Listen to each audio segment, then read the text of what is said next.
നമസ്കാരം. ഞാനിപ്പോൾ കണ്ണൂരാണുള്ളത്. കണ്ണൂരിൽ ചിറക്കൽ എന്ന സ്ഥലത്താണ്. ഇവിടെ ഭാഗവത സപ്താഹം അങ്ങനെ നടക്കുന്നുണ്ട്. അതിൻ്റെ കുറച്ചുള്ള വീഡിയോ ആയിരുന്നു. നൂറുകണക്കിന് ജന്മങ്ങൾ അതിനുവേണ്ടി എടുക്കേണ്ടി വന്നത് അങ്ങയുടെ പാദത്തെ സേവിച്ചുകൊണ്ട് ഒരു പാദദാസിയായിക്കൊണ്ട് കൂടെ കഴിയാൻ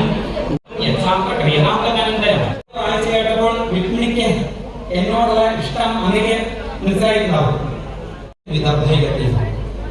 അപ്പോഴേക്ക് പിറ്റേന്ന് രാവിലെ ആകുന്നേയുള്ളൂ. എല്ലാവരും എണീറ്റ് വരുന്നു. രുക്മിണി ഇതാ കുളിച്ച് വന്നിട്ടുണ്ട്. രുക്മിണി അങ്ങനെ അണിയിച്ച് ഒരുക്കിക്കൊണ്ടിരിക്കുകയാണ്. രുക്മിണി കൃഷ്ണൻ എത്തിയിരുന്നു, അതിന്റെ മുന്നേ ശിശുപാലനും എത്തിയിരുന്നു. രൂപമായ ആനന്ദം പ്രസ്ഫുരിക്കുന്നതാണ് സുഖം, അല്ലാതെ പുറമെയുള്ള വസ്തുക്കളും വിഷയങ്ങളും നൽകുന്നതല്ല.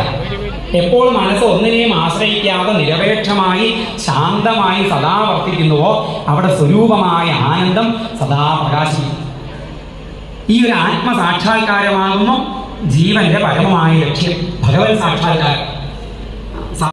ഭഗവത് കഥകൾ സദാ കേൾക്കുക. ഇപ്പൊ നമ്മൾ ചെയ്യുന്നത് പോലെ സത്സംഗം സാധിച്ചാൽ, സത്സംഗത്തിൽ നിന്നും ഭഗവാന്റെ കഥകൾ നിരന്തരം കേൾക്കാൻ സാധിച്ചാൽ, ഭഗവാന്റെ കഥകൾ കേൾക്കുന്നതിനനുസരിച്ച് ആ കഥകളിലൂടെ ഭഗവാന്റെ മഹിമ ബോധ്യപ്പെടുന്നതിന് നാഥനായി വരും ശിഷ്യനെ സംസാര സാഗരത്തിൽ നിന്ന് മോചിപ്പിക്കാനാണ്.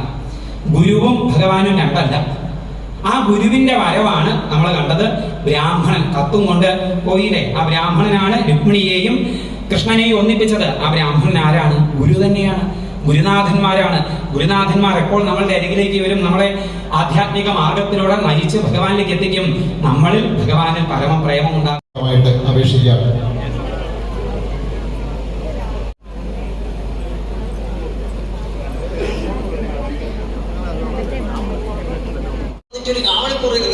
എന്നെങ്കിലും ഇവിടെ ഒന്ന് ഒരല്പം റീചാർജ് ചെയ്ത് പോയാൽ അതിന്റെ ഫലം. ഇനി സത്രം എപ്പോഴും ആർക്കറിയാം.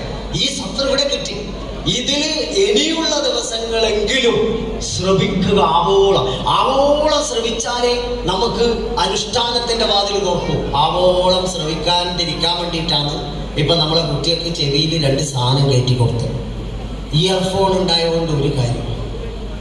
കഴിഞ്ഞ ദിവസം ഒരു കുട്ടി എന്നോട് പറഞ്ഞു, ചെവിയിൽ തേനീച്ച കയറാൻ പോയതാ, തേനീച്ചക്ക് പറ്റിയില്ല കയറാൻ. അതുകൊണ്ട് അങ്ങനെയും ഒരു ഗുണമുണ്ടാവും. കുട്ടികൾ നിരന്തരം ഇത് വെക്കല്ലേ, എന്താ കേൾക്കുന്നത്, വേറെ എന്തോ കേൾക്കുന്നത്. It affects the brain. Negative ആണെങ്കിൽ അത് ബ്രെയിനിനെ ബാധിക്കും, പോസിറ്റീവ് ആണെങ്കിൽ അത് ബ്രെയിനിനെ സ്റ്റിമുലേറ്റ് ചെയ്യും. ആചാരം ശ്രദ്ധിച്ചോ?